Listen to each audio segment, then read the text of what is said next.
And with that, you brought up protein. I always wanted to ask this. Protein is made up of all these amino acids. And then you hear one side saying you need to consume more protein, but then when your body takes protein and it breaks it down into the amino acids, and then it disperses them around. So then you might say, well, is it easier to take branched chain amino acids instead and just get the leucine, isoleucine, and valine and just take that, and that's just as good as protein because it's mixing with maybe a vegan diet or maybe with all the fiber that you eat. Do you have any thoughts on that?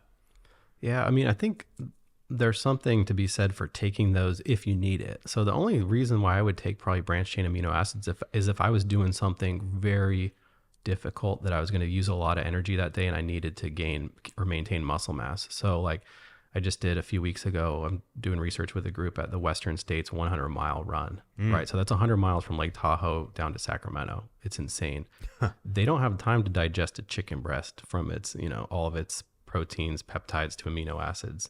All they got time is, take whatever carbs they can, and branched chain amino acids can get to where they need to. But if you or I are going to go lift today, if we want to spend a lot of money, we can buy branched chain amino acids, or we could just eat whole protein and we'll have time to break it down. We're not, elite athletes another thing would be like if you're playing soccer and you got like 3 or 4 matches or back to back, like days of, you might want to take it then. But these are performance. It's different than, even aesthetics. You probably don't need branched chain amino acids. Right. Or the idea that is it better to take a protein shake or, consume protein in its natural state and then have it break down in your body?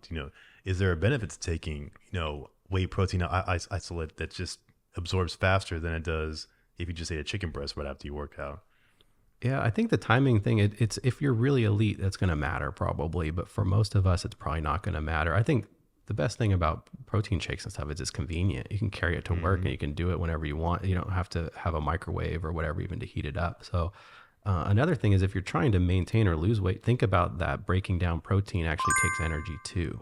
Right. So you might want to actually have that little bit of energy. So I don't even know what the number is, but there's a thing called the thermic effect of food. Yeah. So as you eat, it'll burn calories. And it might be 10% of your total calories that day could be from eating, just breaking it down. So, maybe the breaking it down is not necessarily a bad thing.